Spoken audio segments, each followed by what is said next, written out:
Hello and welcome to this edition of FiTV. I'm your host, Brad Swanson. We are coming to you from just a few blocks from Florida's capital, as always, to talk to you about what's going on in Florida politics and policy across the board. Today, FiTV is joined by Dale Calhoun. Dale's the Executive Director of the Florida Natural Gas Association and also the Florida Propane Gas Association. Dale, thanks for calling in and being on this virtual interview. We appreciate it. Yeah, Brad, thank you for having me here today. We're glad to be part of this and a lot of the other efforts that I'm sure we'll be talking about in just a few minutes. So, yeah, absolutely. We are, we really wanted to kind of dig in with you about both the industry and what you guys are doing, and then we'll talk a little bit about your work on the RESET Taskforce, and we'll just go from there. So let's jump into your industry. So. First of all, natural gas obviously has been a huge power. It supplies our power plants across Florida. It's enormous, and obviously propane has always been important. But even when we go, especially when we go through hurricanes and things like that, we really know the value of that. How have you seen your industry change during the COVID-19 pandemic? Brad, both of our associations, the fuel sources, natural gas and propane, they're essential services, I guess you could say. They are. They have been, I guess, from day one when COVID pandemic began, everybody was trying to adjust and react and make sure that we could deliver our fuel to not only just businesses, but also to homeowners, because as everybody's been pushed home, they've been working from home and needed the energy there. And so really the biggest challenge at first was how do we adjust and get our people in there, since they are technically essential services, and they did have to go in people's homes. But we wanted to ensure that, there was a very reliable source of fuel for everyone, whether it be businesses or homes. Looking at the beginning of this, we knew hurricane season was knocking right on our door as well. And so, as you know, and others do, when the power is out after a hurricane, natural gas and propane are there to keep the state going. So that was the next step of, how do we adjust? How do we prepare for this as well?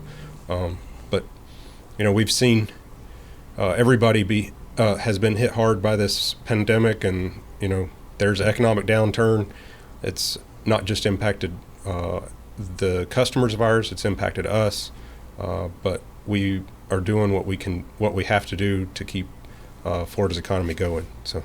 Yeah, I tell you what, when you think of fuel and energy and just the intrinsic importance of natural gas and propane gas to keep businesses and homes coming, as you had identified, it's just amazing. You and I, because of our collective industries' involvement in hurricane prep and recovery, we've sort of been thinking in many COVID preparation terms well before COVID came along. Mm-hmm. But it is amazing how different this medical connectivity and distancing, and how can you be in a customer's home, and so I know your industry, and we've talked several times about how you've helped your industry walk through that as we've done here with our members at FIT.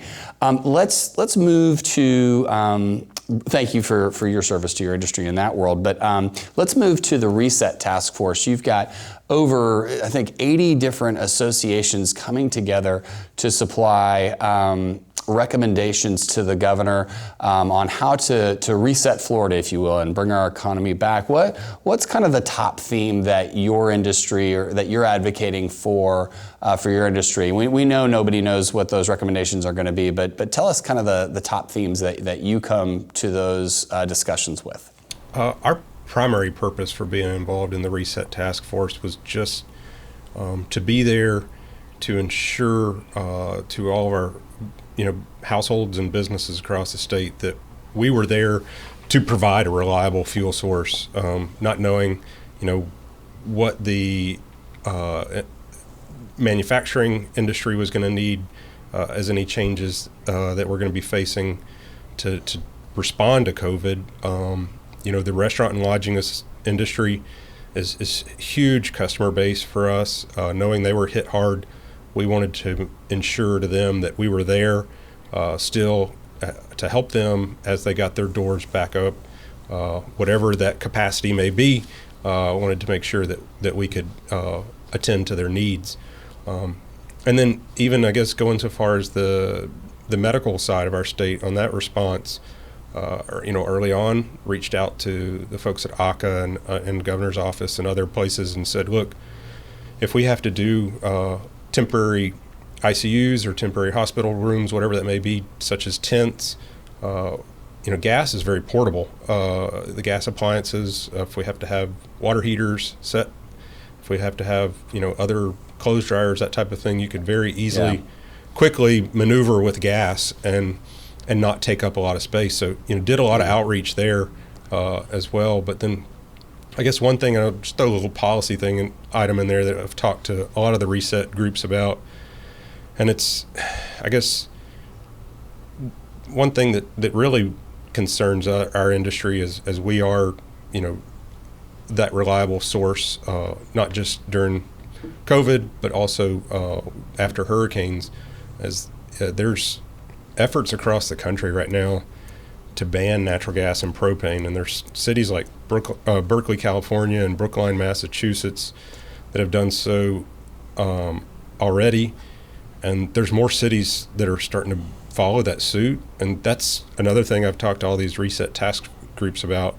One of the things we need to do as a state as we recover from COVID and rebuild our economy is to prevent damaging policies like that from happening in Florida. Yeah, for sure. So that's been a message from me to all of these groups. Well, that's fascinating. We're going to have to follow that issue and see where that comes up during session, and maybe we could have you back on FiTV. But we sure appreciate you spending time with us today on both the RESET Taskforce conversation as well as the general impacts to your ultra important industry to Florida's economy. Dale, we appreciate you coming on FiTV. Well, thanks for having me, Brad. I appreciate the opportunity.